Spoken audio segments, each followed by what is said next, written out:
Hello friends, आज हमारी class है 35। हमारा टॉपिक रहेगा अभिप्रेरणा एवं अधिगम।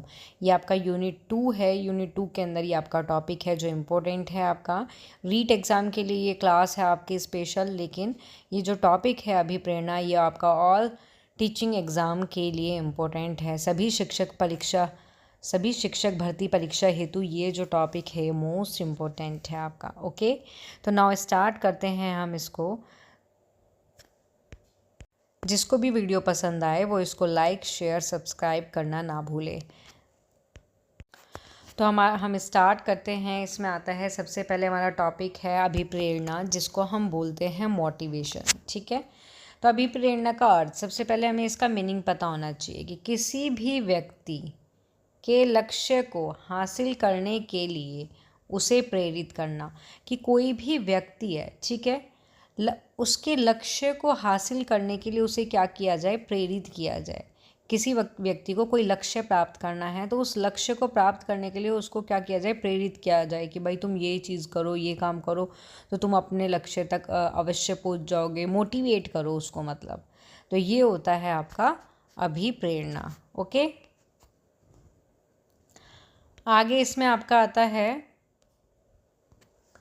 अभिप्रेरणा एक ऐसा बल है जो व्यक्ति के अंदर उत्पन्न होता है। कि जो अभिप्रेरणा होता है ये एक ऐसा बल होता है जो किसके अंदर उत्पन्न होता है, व्यक्ति के अंदर उत्पन्न होता है, ना कि किसी चीज़ जिससे शिक्षक छात्र में अपनी ओर से पैदा कर सके। मीन्स ये है कि जो अभिप्रेरणा है वो व्यक्ति के अंदर ही उत्पन्न होगा। वो कोई चीज़ नहीं है कि जिसको शिक्षक जो है छात्र में अपनी ओर से पैदा कर दे। चीज़ नहीं है, वो चीज़ नहीं है, जबकि ये क्या है, व्यक्ति के अंदर उत्पन्न होता है। ओके, नोट करके लिखना। अभिप्रेरणा शब्द अंग्रेजी मोटिवेशन का हिंदी रूपांतरण है। इसकी व्युत्पत्ति लैटिन भाषा के मोटम शब्द से हुई है, जिसका अर्थ है टू मूव, मतलब कि गति प्रदान करना। ठीक है, कि जो आपका अभिप्रेरणा है वो अंग्रेजी के कौन से शब्द का हिंदी रूपांतरण है, मोटिवेशन का। क्वेश्चन आ सकता है कि जो मोटिवेशन है इसकी जो व्युत्पत्ति हुई है वो किस हुई, लैटिन भाषा के शब्द मोटिवम से हुई है, जिसका मीनिंग है टू मूव। क्लियर। अब आगे आती है इसकी डेफिनेशन, परिभाषाएं जो इम्पोर्टेंट हैं। फर्स्ट आती है आपकी स्किनर के द्वारा कि प्रेरणा सीखने के लिए राजमार्ग है। कि जो प्रेरणा है, जो मोटिवेशन है, वो क्या है, सीखने के लिए एक तरह का राजमार्ग है।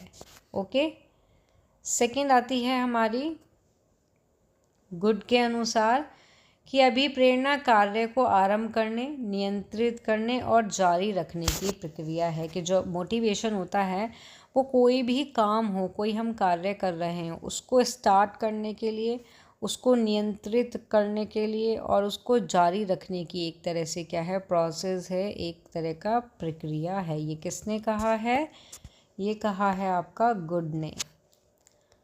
नेक्स्ट आपकी आती है मैकडूगल के अनुसार।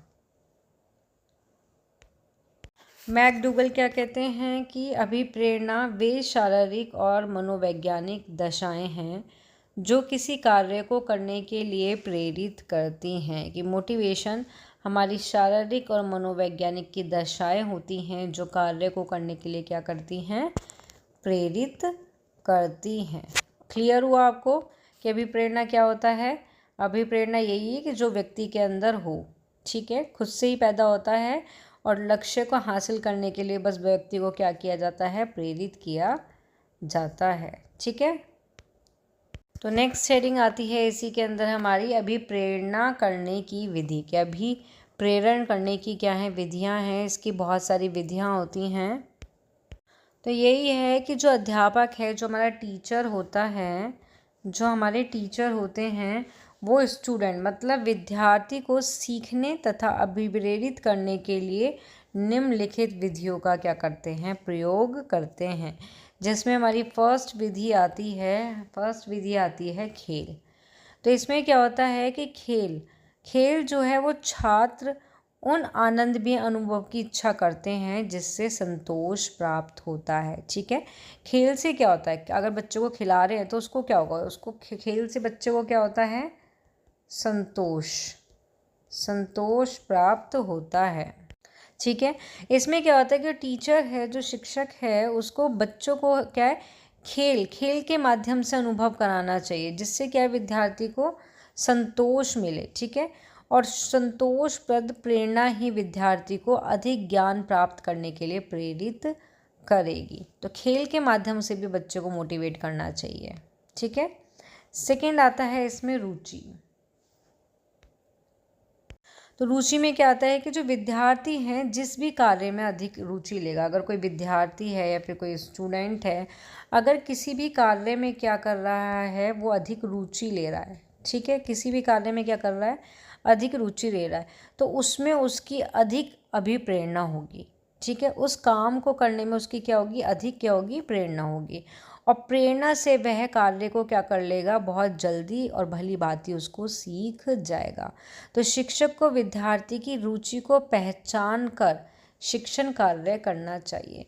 तो इसमें क्या है, इसमें यही है कि जो तुम्हारे टीचर हैं, टीचर को क्या करना चाहिए, स्टूडेंट की रुचि, उसकी रुचि को पहचानना चाहिए, देन उसके बाद शिक्षण कार्य करना चाहिए। नेक्स्ट आता है आपका सफलता। नेक्स्ट क्या आता है आपका, सफलता।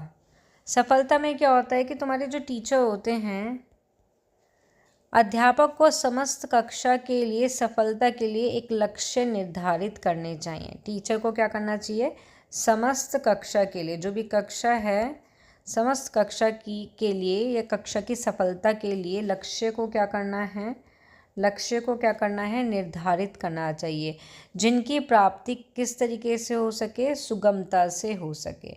यदि विद्यार्थी का लक्ष्य जो है वो लाभप्रदक है, लाभकारी है, तो वह सफलता प्राप्ति के लिए एक तरह से प्रयत्नशील होगा और तुरंत मिलने वाले कम लाभ को छोड़ देगा।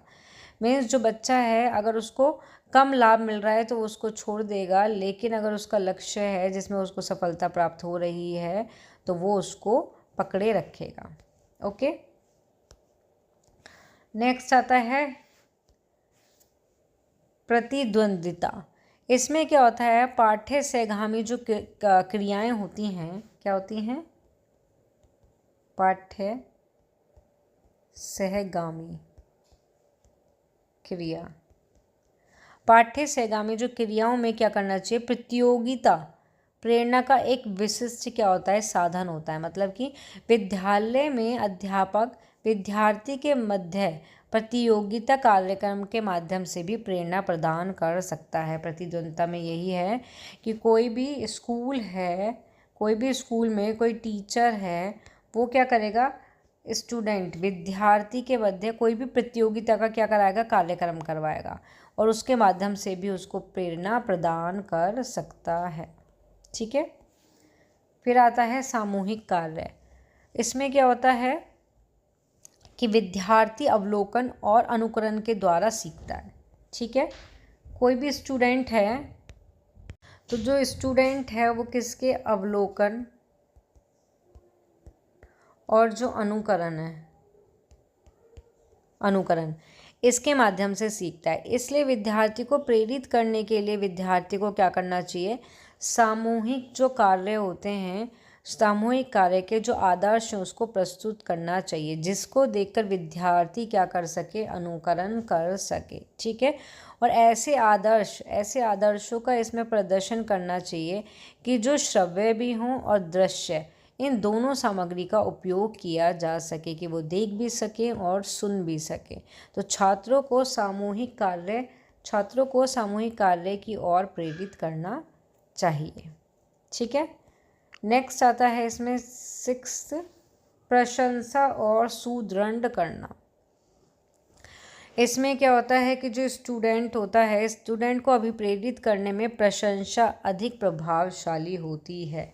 प्रशंसा जो है वो अधिक प्रभावशाली होती है। प्रेरणा की ये जो सुदृढ़ता होती है वो व्यक्ति विद्यार्थियों में क्या होती है, अलग अलग होती है। इसीलिए क्या करना चाहिए, उचित अवसर पर ही प्रशंसा का प्रयोग करना चाहिए, कि कुछ उचित अवसर है तभी स्टूडेंट की क्या करना चाहिए, प्रशंसा का उपयोग करना चाहिए। नेक्स्ट आता है इसमें पुरस्कार द्वारा उत्साहवर्धन। इसमें क्या होता है कि जो टीचर होते हैं, टीचर को विद्यार्थी मतलब स्टूडेंट का उत्साहवर्धन करने के लिए उनके कार्य पर क्या देना चाहिए, उनको पुरस्कार प्रदान करना चाहिए। पुरस्कार विद्यार्थी को पढ़ने के लिए क्या करता है, एक तरह से पॉजिटिव प्रभाव डालते हैं। ठीक है, शिक्षक को पुरस्कार का प्रयोग इस प्रकार से करना चाहिए या इस तरीके से करना चाहिए होता है कि जिससे विद्यार्थी में प्रेरित होकर स्वतंत्र रूप से घर पर पढ़ने में भी रुचि बनी रहे। मीन्स कोई टीचर है, वो स्टूडेंट को क्या कर रहा है, पुरस्कार दे रहा है उसके काम के लिए, लेकिन उसको इस तरीके से प्रेरित करे कि वो बच्चा अपने हाउस में जाके, अपने घर में भी जाके पढ़े। ठीक है, घर में भी जाके पढ़े, वो भी रुचि से, इंटरेस्ट से, इस तरीके से उसको प्रेरित करना चाहिए। नेक्स्ट आता है ध्यान। ध्यान आता है आपका। ध्यान में क्या होता है कि जो ध्यान है वो एकाग्रता भी प्रेरणा में सहायक होती है। इसलिए क्या होता है कि जो टीचर होते हैं, जो अध्यापक टीचर होते हैं, वो छात्रों का ध्यान, स्टूडेंट का ध्यान एकाग्र कर दूसरे शिक्षण कार्यों के लिए क्या कर सकते हैं, प्रेरित कर सकते हैं। ओके, नेक्स्ट आता है इसमें 10 नंबर का सामाजिक कार्य में सहभागिता तथा सहयोग। तो सहयोग और जो सहभागिता होती है, जो आपकी सहयोग और सहभागिता होती है, ये प्रेरणा का एक महत्वपूर्ण क्या है, प्रेरणा का एक महत्वपूर्ण साधन होता है। सहयोग की भावना पर ही समूह का निर्माण होता है। जो सहयोग की भावना है, इसके द्वारा किसका निर्माण होता है, समूह का निर्माण होता है। ठीक है, और सहयोग और सहभागिता के द्वारा क्या होता है, सहयोग और सहभागिता के द्वारा क्या होता है कि कक्षा को अध्ययन में व्यस्त रखा जाता है। कक्षा को अध्ययन में व्यस्त। ठीक है, कि सहभागिता और सहयोग का द्वारा क्या होता है कि संपूर्ण कक्षा को अध्ययन में क्या रखा जाता है, व्यस्त रखा जाता है।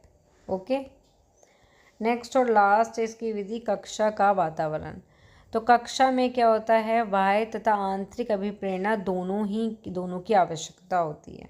ठीक है, कि कक्षा में, क्लास में बाहरी और आंतरिक दोनों तरह की प्रेरणा की क्या होती है, आवश्यकता होती है। बाह्य प्रेरणा का संबंध होता है विद्यार्थी के बाह्य वातावरण से, जबकि अंतः प्रेरणा का संबंध होता है उनकी, देखो ये क्या होता है, बाह्य प्रेरणा, एक होती है आंतरिक। तो जो बाह्य आता है, बाह्य प्रेरणा होती है, उसका संबंध होता है बाहरी वातावरण से, लेकिन आंतरिक प्रेरणा का संबंध होता है उनकी रुचि से। किसकी, बच्चे की, उनकी रुचि से, उनकी बुद्धि से, ये सारी की सारी चीज़ इसके अंदर आती हैं, और यह प्राकृतिक अभिप्रेरणा होती हैं एक तरह से। तो इसके लिए शिक्षण विधि की आवश्यकता का ज्ञान या फिर आत्म प्रदर्शन का अवसर योग्यता अनुसार देना चाहिए। कि बच्चे को जो भी शिक्षण विधि की आवश्यकता होती है, उसका ज्ञान जो होता है, उसको उसकी योग्यता, उसकी बुद्धि के, उसकी रुचि, इनके अनुसार देना चाहिए। ठीक है, तो ये क्या थी, अभिप्रेरण करने की विधियां थी। नेक्स्ट आता है इसमें शिक्षा में अभिप्रेरणा का महत्व।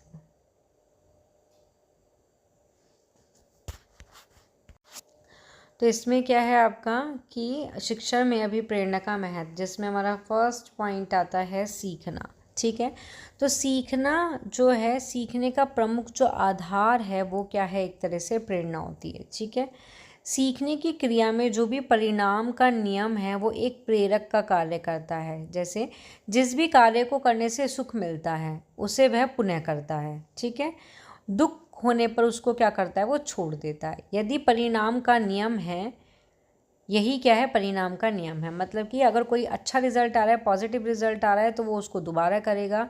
कोई भी काम करने पर अगर उसको दुखद हो रहा है या फिर पॉजिटिव रिजल्ट नहीं आ रहा, तो वो उसको छोड़ देगा। अतः हम कह सकते हैं कि माता पिता और अन्य के द्वारा बालक की प्रशंसा करना प्रेरणा का संचार करता है। ओके, सेकंड पॉइंट आता है लक्ष्य की प्राप्ति, कि प्रत्येक विद्यालय का क्या होता है, एक लक्ष्य होता है। प्रत्येक जो स्कूल होता है या विद्यालय होता है, उस स्कूल होता है, उसका क्या होता है, एक लक्ष्य होता है। इस लक्ष्य की प्राप्ति में प्रेरणा की क्या होती है, मुख्य भूमिका होती है। ये सभी लक्ष्य प्राकृतिक प्रेरकों के द्वारा प्राप्त होते हैं। ओके, नेक्स्ट आता है चरित्र निर्माण। चरित्र निर्माण शिक्षा का क्या है, एक तरह से श्रेष्ठ गुण है। इसमें क्या होते हैं, नैतिकता का संचार होता है, और इसी में क्या होता है, चरित्र निर्माण में क्या होता है, अच्छे विचार संस्कार जन्म लेते हैं और उनका निर्माण होता है। अच्छे संस्कार निर्माण में जो प्रेरणा का प्रमुख स्थान है, चरित्र निर्माण में आपका यही आता है कि अच्छे विचार,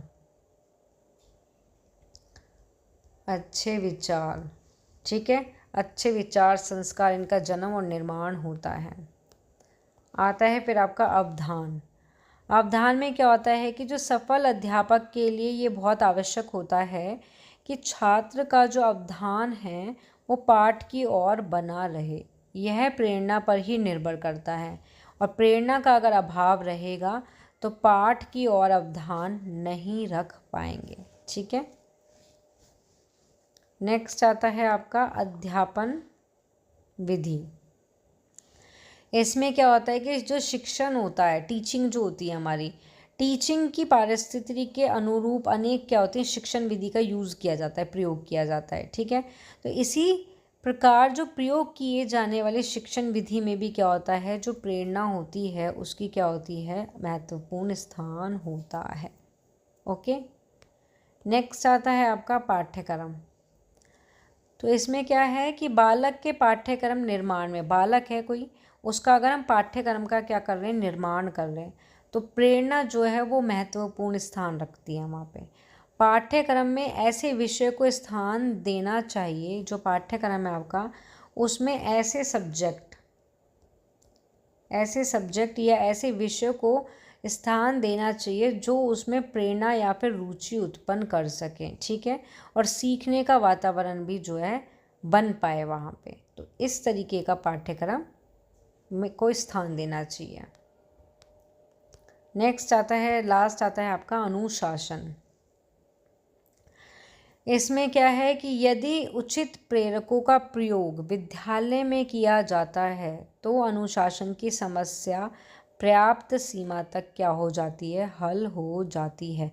अनुशासन जो है मोस्ट इम्पोर्टेंट होता है, कि अगर अनुशासन है विद्यालय में, कक्षा में, तो बच्चा बहुत आसानी से उसको सीख पाएगा। कोई भी चीज़ है, बच्चों को इजीली प्रेरित किया जा सकता है, उसको अभी प्रेरणा मोटिवेट किया जा सकता है। तो अनुशासन का भी महत्वपूर्ण स्थान होता है। उसके बाद नेक्स्ट हेडिंग आती है आपकी सीखने की प्रक्रिया में अभिप्रेरणा की भूमिका। तो फर्स्ट आता है इसमें आपका,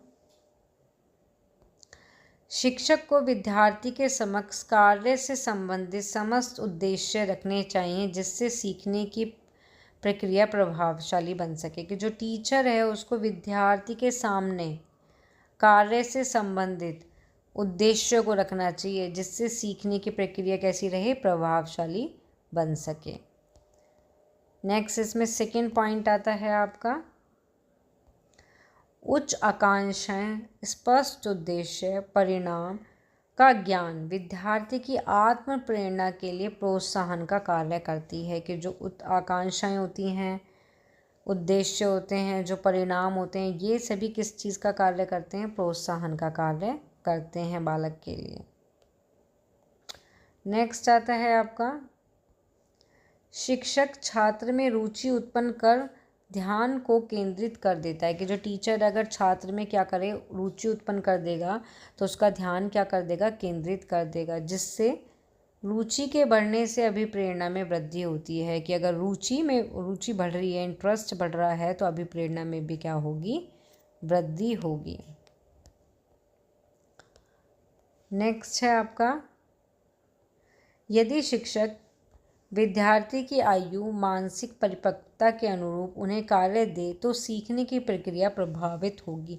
कि शिक्षक को क्या करना है, बच्चे की आयु और उसकी मानसिक परिपक्वता के अनुरूप ही उनको कार्य देना चाहिए। नेक्स्ट और लास्ट आता है इसमें आपका, सीखने के लिए प्रतियोगिता बहुत प्रभावशाली माध्यम है। ठीक है, प्रतियोगिता और सहयोग लोकतांत्रिक प्रवृत्ति के विकास के लिए अभिप्रेरणा का मार्ग प्रशस्त करते हैं। क्लियर? तो ये क्या थी, सीखने की प्रक्रिया में अभिप्रेरणा की भूमिका। नेक्स्ट हेडिंग आती है आपकी, नेक्स्ट हेडिंग आती है अभिप्रेरणा का सिद्धांत, जिसमें हमारा फर्स्ट सिद्धांत है सांस्कृतिक प्रतिमानों का सिद्धांत। तो सांस्कृतिक प्रतिमान का सिद्धांत का मतलब यही है कि इसमें क्या होता है कि प्रत्येक बालक जो है वो अपनी समूह संस्कृति से क्या होता है, अभिप्रेरित होता है। जो उसकी समूह संस्कृति होती है उससे अभिप्रेरित होता है। किसी भी प्रकार का जो प्राणी है वो कहीं पर भी रहे, ठीक है, प्राणी है या कोई भी बालक है वो कहीं पर भी रहे, तो वो वहाँ से कुछ ना कुछ क्या करता है, वहाँ से क्या करता है, कुछ ना कुछ बालक सीखता है। ठीक है, बालक कहीं पे भी है तो वो कुछ ना कुछ अभिप्रेरणा ग्रहण करेगा वहाँ से। समाज हो, समूह से क्या करेगा, इन सभी से क्या करेगा, प्रेरणा ग्रहण करेगा। और उसके पश्चात क्या करेगा, उसका व्यवहार भी समाज और समूह के अनुरूप हो जाएगा। फॉर एग्जाम्पल के लिए देखो, आपको बताती हूँ मैं कि एक परिवार है, ठीक है, एक परिवार हो गया, इसमें बालक हैं, ओके। वहाँ क्या होता है कि वहाँ संतुलित अनुशासन है या फिर उच्च आदर्श है। एक परिवार है, एक परिवार हो गया ये, इसमें क्या है, इसमें उच्च आदर्श है। ठीक है, उच्च आदर्श हैं। वहाँ पर बच्चों के साथ या हर किसी के साथ स्नेह किया जाता है, प्यार से बोला जाता है, प्यार से बात की जाती है। तो जहाँ पर उच्च आदर्श या फिर संतुलित अनुशासन होता है, वहाँ पर सबसे ज़्यादा क्या पाई जाती है, स्नेह पाया जाता है, सहयोग की भावना पाई जाती है। लेकिन एक दूसरा परिवार है जहाँ पर हमेशा क्या होता है, कठोर वहाँ का अनुशासन होता है, वहाँ पर बच्चों को डांटा जाता है, फटकारा जाता है। तो वहाँ का जो स्वभाव है, वहाँ के जो बच्चे हैं उनका जो स्वभाव होगा वो कैसा होगा, रूखा होगा या फिर चिड़चिड़ा कह सकते हैं, चिड़चिड़ा होगा। ठीक है, और उनमें क्या होगी, आत्मविश्वास की भी कमी होगी। इसलिए हम कह सकते हैं कि प्रत्येक परिवार और समाज में जो मान्यता होती हैं, जो आचार विचार होते हैं, ये सभी अभिप्रेरणा के प्रतिफल का ही एक तरह से रिजल्ट होते हैं। जिस तरीके का व्यवहार होगा बच्चा, उसी तरीके की चीज़ सीखेगा अपने समाज और समूह में, अपनी संस्कृति से। ओके, नेक्स्ट आता है आपका व्यवहार और सीखने का सिद्धांत। इसमें क्या होता है कि व्यक्ति का जो व्यवहार है वो उसकी आवश्यकता पर निर्भर करता है। कि जो व्यक्ति का व्यवहार होता है वो उसकी किस पर निर्भर करता है, आवश्यकता पर निर्भर करता है। और सीखना भी इसी तथ्य का क्या है, एक तरह से इस तथ्य पर आधारित है। यदि व्यक्ति के व्यवहार के द्वारा उसकी आवश्यकताएं जो हैं वो संतुष्ट नहीं होगी तो कुछ सीखने की अभिप्रेरणा नहीं मिलेगी उसको। ओके, अगर उसको उसकी आवश्यकताएं जो हैं, व्यक्ति के आवश्यकताएं जो संतुष्ट हो जाएंगी तो उसको सीखने की अभिप्रेरणा मिलेगी। ठीक है, उसके बाद आता है इसमें क्षेत्रीय सिद्धांत। इसी के अंदर ये जो क्षेत्रीय का सिद्धांत है वो किसने दिया था, कर्ट लेविन ने। ये मैंने पढ़ाया भी था आपको। ठीक है, पहले वाली जो वीडियो है क्लास, उसके अंदर मैंने ये पढ़ाया हुआ है कर्ट लेविन के बारे में। तो उन्होंने स्थान विज्ञान से बड़ी सहायता ली थी। इनका कहना है कि किसी भी परिस्थिति में विशेष में व्यक्ति का जो व्यवहार है वो उन तत्वों के द्वारा परिचालित होता रहता है जो आसपास के वातावरण के बीच कार्य करते हैं। यदि वातावरण में उत्साह मिलता है तो आश्वासन बना रहेगा और भयपूर्ण वातावरण में निराशा ही हाथ लगती है। मीन्स वातावरण क्या है के बीच अगर कार्यरत हैं और वातावरण क्या है हमें उत्साह मिलता है तो वहाँ आश्वासन जो होता है वो बना रहता है, लेकिन जो भयपूर्ण वाला वातावरण होता है वहाँ पे हमें सिर्फ निराशा ही मिलती है। उसके बाद आता है मूल प्रवृत्ति का सिद्धांत। तो जो मूल प्रवृत्ति का सिद्धांत है मैकडूगल के अनुसार क्या है आपका, मैकडूगल के अनुसार क्या है कि जो समस्त प्राणी का जो व्यवहार है वो मूल प्रवृत्ति के द्वारा संचालित होता है। कि जो व्यक्ति हैं, समस्त प्राणी या फिर व्यक्ति का जो व्यवहार होता है वो किसके, मूल प्रवृत्ति के द्वारा ही संचालित होता है।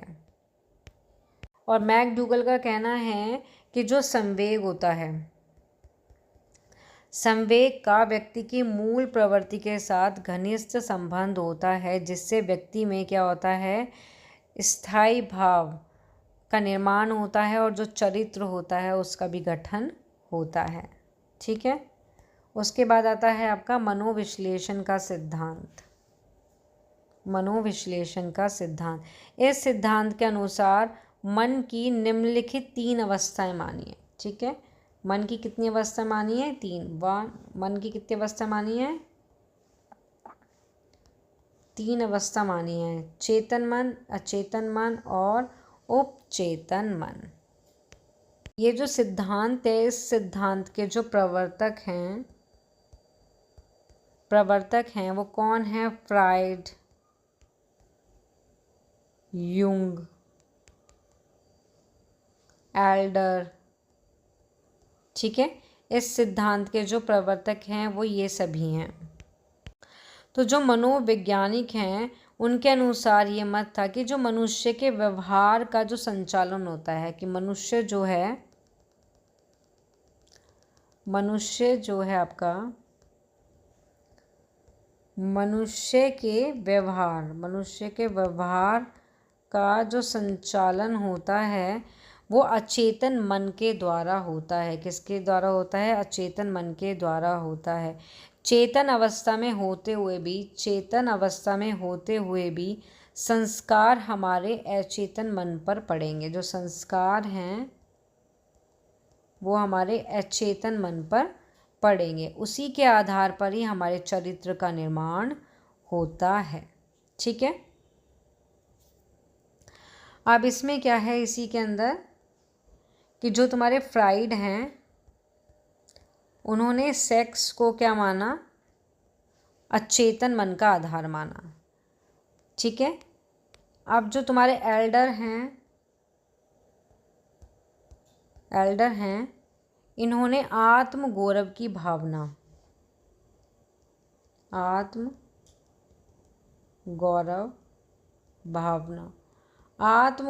भावना को अचेतन मन का आधार माना। ठीक है।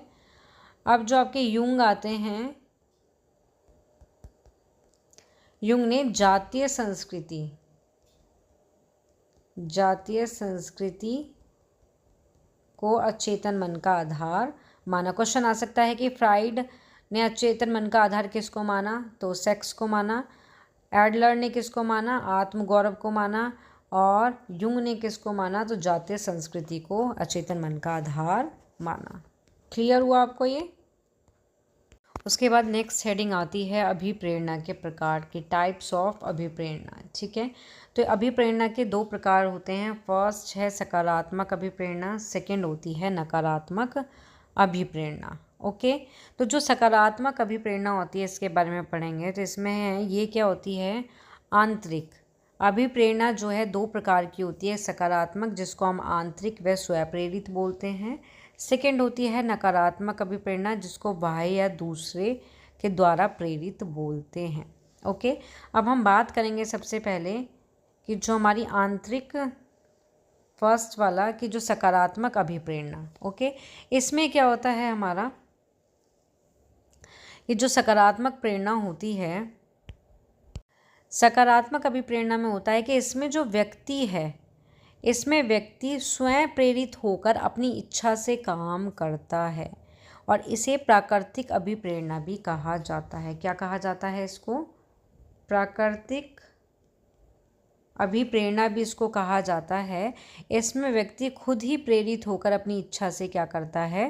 काम करता है। ओके, सेकंड आती है आपकी नकारात्मक अभिप्रेरणा या बाह्य व दूसरों द्वारा प्रेरित करना। ये जो प्रेरणा होती है इसको बाह्य प्रेरणा, ये रहा, बाह्य प्रेरित या बाह्य प्रेरणा भी इसको कहा जाता है। ठीक है, और इसमें क्या होता है, यह प्रेरणा बाहरी स्थितियों से क्या होती है? उत्पन्न होती है। सकारात्मक वाले में क्या था कि जो स्वयं प्रेरित होने वाली इच्छा, व्यक्ति क्या है अपने आप ही उसकी इच्छा करती है किसी को, मतलब किसी काम को करने के लिए। लेकिन नकारात्मक वाले में क्या होता है कि यह प्रेरणा बाहरी स्थिति से क्या होती है? इच्छाएं इसमें क्या होती हैं? उत्पन्न होती हैं। ओके, उसके बाद आता है मैस्ले के अनुसार। मैस्ले के अनुसार अभिप्रेरणा या अभिप्रेरकों के प्रकार, फर्स्ट जन्मजात, सेकंड अर्जित अभिप्रेरण। तो जो जन्मजात होता है इसमें हमारा आता है भूख, प्यास, विश्राम, काम, नींद, ये सभी आते हैं। लेकिन जो अर्जित करते हैं हम, अर्जित जो प्रेरणा होती है उसमें आती है सामाजिक, रुचि, प्रतिष्ठा, युजुष्का, आत्म स्थापना, ये सभी आते हैं। और जो अभिप्रेरणा होती है वो अधिगम का केंद्रीय आधार मानी जाती है। क्लियर हुआ? नेक्स्ट हेडिंग आती है इसमें हमारी अभिप्रेरणा का चक्र। क्या हेडिंग आती है? अभिप्रेरणा का चक्र। तो इसमें हमारा जो सबसे पहले होता है अभिप्रेरणा का जो चक्र है, कि अभिप्रेरणा को अधिक स्पष्ट करने के लिए मनोवैज्ञानिक ने इसके क्या है? चक्र का एक तरह से प्रतिपादन किया, जिसमें हमारा फर्स्ट आता है आवश्यकता। कि मनोवैज्ञानिक ने आवश्यकता को क्या माना है? मनोवैज्ञानिक ने जो आवश्यकता है, नीड जो है, इसको क्या माना है? इसको एक पहला कदम माना है। क्योंकि किसी भी अभिप्रेरणा की उत्पत्ति में सबसे पहले क्या होती है?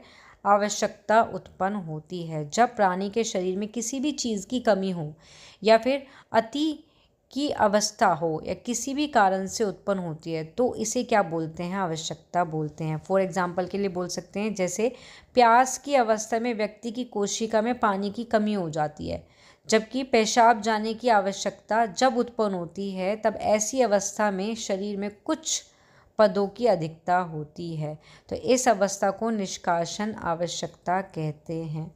हमारे शरीर में कुछ ऐसे पदार्थ अधिक मात्रा में जमा हो जाते हैं, मीन्स कोई भी इंसान है, व्यक्ति है, उसके शरीर में कुछ पदार्थ अधिक मात्रा में जमे हो जाते हैं कि यदि उन्हें बाहर नहीं निकाला जाए तो इससे प्राणी का जो जीवन है वो संकट में पड़ सकता है। तो हम एक तरह से कह सकते हैं कि आवश्यकता का जो तात्पर्य है वो प्राणी के इन दोनों तरह की अवस्था या कमी से होता है।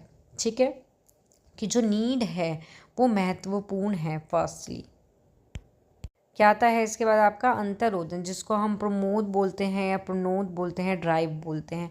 जब व्यक्ति को किसी भी चीज़ की आवश्यकता महसूस होती है तो ऐसी अवस्था में उसमें क्या होती है? क्रियाशीलता एक तरह से बढ़ जाती है। क्या बढ़ जाती है? क्रियाशीलता बढ़ जाती है और वह पहले से बहुत तनावपूर्ण दिखाई देता है। जैसे फॉर एग्जांपल के लिए कि भूख की आवश्यकता से भूख प्रमोद जो ड्राइव है वो क्या है? उत्पन्न हो जाती है। प्यास की आवश्यकता से प्यास जो है प्रमोदन, मतलब क्या होती है? एक तरह से उत्पन्न हो जाती है। तो कभी कभी जो व्यक्ति की आवश्यकता या प्रमोदन को समान समझते हैं, परंतु वास्तव में दोनों पद समांतर अवश्य हैं लेकिन एक नहीं होते ये। ठीक है, सेकंड आता है हमारा अंतर्नोदन। ठीक है, जिसको हम बोलते हैं ड्राइव बोलते हैं इसको। इसके बारे में शॉर्ट में और देख लो कि यह एक मनोशारीरिक उद्वेलन की स्थिति होती है जो एक आवश्यकता द्वारा उत्पन्न होती है। ड्राइव जो है ये क्या है? हमारी एक आवश्यकता के द्वारा उत्पन्न होती है, शॉर्ट में ये बोल सकते हैं। अब आता है उद्वेलन। उद्वेलन में क्या होता है, उद्वेलन हमारा होता है एरोयूजल, उद्वेलन को बोलते हैं एरोयूजुअल। तो इसमें क्या होता है कि यह हमारी एक आंतरिक सक्रियण है। क्या है ये, हमारा एक तरह से आंतरिक सक्रियण होता है। उसके बाद हमारा आता है लक्ष्य निर्देशित व्यवहार, ठीक है, जिसको हम बोलते हैं गोल, जो हमारा लक्ष्य होता है, गोल होता है। तो ऐसी शारीरिक गतिविधियां जो क्रिया परिणाम के सीखने पर आधारित होती हैं, ये आता है लक्ष्य निर्देशित व्यवहार के अंदर। ओके, देन उसके बाद आता है आपका उपलब्धि। उपलब्धि में क्या होता है कि चुनौतीपूर्ण या फिर कठिन कार्य में महारत हासिल करने को हम क्या बोलते हैं, सफलता कहते हैं, या उसको सफलता कहा जाता है। ओके, उसके बाद आता है हमारा उद्वेलन की कमी। तो आंतरिक जो सक्रियणता में कमी होने के कारण क्या होता है, पुनः या फिर सामान्य अवस्था में लौट जाना ही हमारा क्या कहलाता है, उद्वेलन की कमी कहलाता है। तो ये क्या है, हमारा अभिप्रेरणा का चक्र है। तो इसमें हमारा इसका एक क्रम भी होता है कि पहले नीड होती है, फिर अंतर्नोदन होता है, उद्वेलन होता है, लक्ष्य होता है, उपलब्धि होती है, उद्वेलन की कमी होती है, देन फिर हमारी आवश्यकता आ जाती है। तो इसका चक्र भी पूछ लिया जाता है, नीड, ड्राइव, गोल। ओके, नेक्स्ट हेडिंग आती है हमारी अभिप्रेरणा में मैस्लो का आवश्यकता पदानुक्रम का सिद्धांत, जिसमें हमारा फर्स्ट आता है, इसका जो क्रम है, मनोदैहिक शारीरिक आवश्यकता, सेकंड है सुरक्षा की आवश्यकता, थर्ड है प्रेम एवं स्नेह की आवश्यकता, फोर्थ है आत्मसम्मान की आवश्यकता, 5 है आत्मसिद्धि की प्राप्ति। तो इसमें क्या होता है, इसमें जो हमारे ये 3 स्तर हैं ये होते हैं निम्न स्तर, और जो ऊपर के 2 हैं ये होते हैं हमारे उच्चतम स्तर। तो सबसे पहले हम इसमें बात करेंगे मनोदैहिक शारीरिक अवस्था की, ठीक है, आवश्यकता की। इसमें क्या होता है, मनुष्य का तब जन्म होता है, क्या हो रहा है, मनुष्य का तब जन्म, ठीक है, मनुष्य का तब जन्म होता है तो कुछ शारीरिक या बुनियादी आवश्यकता की ज़रूरत होती है। उसको क्या होता है, उसको बहुत सारी शारीरिक आवश्यकताओं की ज़रूरत होती है, उसे ही शारीरिक और दैहिक आवश्यकता कहते हैं। बच्चे का तब जन्म हो रहा है, इंसान का, मनुष्य का जन्म होता है, तो उसकी शारीरिक आवश्यकताओं की ज़रूरत होती है, और ये ज़रूरतें ही उसकी शारीरिक दैहिक आवश्यकता कहलाती हैं। या फिर वे प्रेरक जो व्यक्ति में बुनियादी आवश्यकता के कारण उत्पन्न होती है, वही क्या कहलाएगी, उसकी शारीरिक अभिप्रेरणा उसको हम कहते हैं। जैसे फॉर एग्जांपल के लिए कि किसी भी व्यक्ति को भूख लगने पर भोजन की तलाश करना, कि कोई व्यक्ति है, ठीक है, उसको क्या लगी, भूख लगी, भूख लगने पे वो क्या करेगा, भोजन की तलाश करेगा, ठीक है। ऐसी प्यास लगने पर पानी इत्यादि, ये सभी क्या है, शारीरिक दैहिक आवश्यकता है, मानव के प्राथमिक आवश्यकता होती है ये सारी की सारी। ओके, तब व्यक्ति की ये आवश्यकताएं कंप्लीट हो जाती हैं, या कह सकते हैं तब इन आवश्यकताओं की जो पूर्ति हो जाती है, तब वो दूसरे स्तर की आवश्यकताओं के बारे में सोचता है। क्लियर। अब आता है आपका सेकंड पॉइंट, सुरक्षा की आवश्यकता। सुरक्षा की आवश्यकता में आपका क्या होता है कि मानव अपनी शारीरिक और दैहिक आवश्यकता की पूर्ति के बाद, मीन्स उसकी ये आवश्यकता की पूर्ति हो गई, उसके बाद अपने जीवन की सुरक्षा के बारे में सोचता है। किसके बारे में सोचता है, अपनी जीवन की सुरक्षा के बारे में सोचता है, और ऐसा सभी संभव उपाय करता है जिससे जीवन को कोई भी खतरा ना हो। जैसे इंसान को रहने के लिए घर चाहिए, कि सुरक्षित घर, कि हम उस घर के अंदर रह सकें, हमें कोई खतरा ना हो। नौकरी होनी चाहिए ताकि हमें किसी चीज़ की प्रॉब्लम ना हो। हमारा जो वातावरण है वो हमारा कैसा होना चाहिए, स्वस्थ होना चाहिए। तो मनुष्य अपने जीवन को सुरक्षित रखने के लिए कई प्रकार के कानून भी बनाता है। ओके, जब मानव को अपना जीवन बिल्कुल सुरक्षित लगने लगता है तो वह अगले स्तर के बारे में सोचता है। तो नेक्स्ट स्तर आता है हमारा प्रेम व स्नेह की आवश्यकता। ओके, तो इसमें क्या होता है आपका कि मानव जीवन का ये तीसरा स्तर है आवश्यकता संबंध का। ओके, जब मानव का प्राथमिक और दूसरा स्तर जो है उसकी जो आवश्यकता है वो हमारी क्या हो जाती है, कंप्लीट हो जाती है, पूर्ति हो जाती है।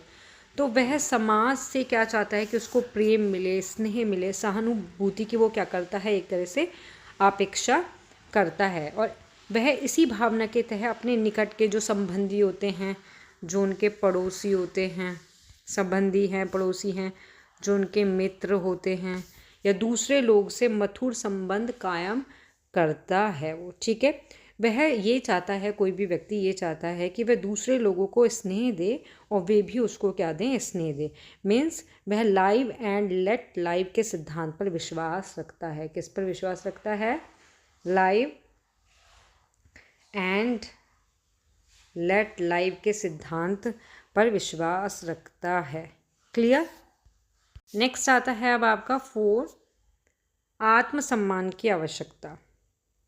इसमें क्या होता है, समाज में मधुर संबंध के साथ साथ व्यक्ति अपने अहम और आत्मसम्मान को भी बचाए रखने का प्रयास करता है, ठीक है। इसके लिए वह हर संभव प्रयास करता है, क्योंकि जो आत्मसम्मान की रक्षा है में उसके जीवन की सार्थकता एक तरह से देखने को मिलती है। ये जो आवश्यकता होती है ये इसकी उच्च स्तरीय आवश्यकता होती है, ठीक है।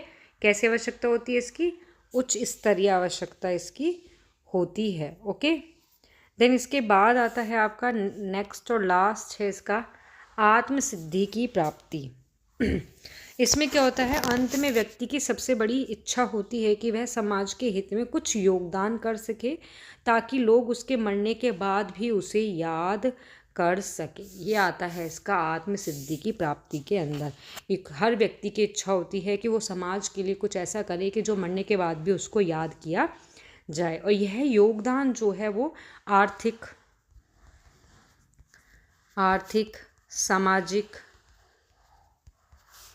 सामाजिक, ठीक है, शैक्षिक, आध्यात्मिक, किसी भी रूप में हो सकता है। क्लियर? इसमें यह भी है कि एक व्यक्ति को वही होना चाहिए जो वो हो सकता है। फॉर एग्जाम्पल, संगीतज्ञ को संगीत प्रस्तुत करना, कलाकार को चित्रकारी, कवि को कविता लिखनी, ये इस तरीके से यदि वह आत्मसंतुष्टि चाहता है तो। क्लियर? तो इसमें यही है, निष्कर्ष ये निकलता है कि सभी जो प्रेरक हैं, जो ये सभी प्रेरक हैं, ये क्या हैं, ये एक दूसरे से कड़ी के रूप में जुड़े हुए हैं और व्यक्ति को निरंतर अपने लक्ष्य की ओर क्या करते हैं, अग्रसर रखते हैं। तो यहाँ आपका ये फिनिश होता है मैस्लो का आवश्यकता अनुसार सिद्धांत, और इसका जो क्रम है वो इस तरीके से इसका क्रम है। तो यहाँ आपका टॉपिक होता है फिनिश। जिसको भी वीडियो पसंद आई हो वो इसको लाइक, शेयर, सब्सक्राइब करना ना भूले। नेक्स्ट क्लास में मिलेंगे न्यू टॉपिक के साथ। टॉपिक रहेगा हमारा चिंतन, जो इम्पोर्टेंट रहेगा आपका एग्ज़ाम के लिए, ठीक है। Thank you.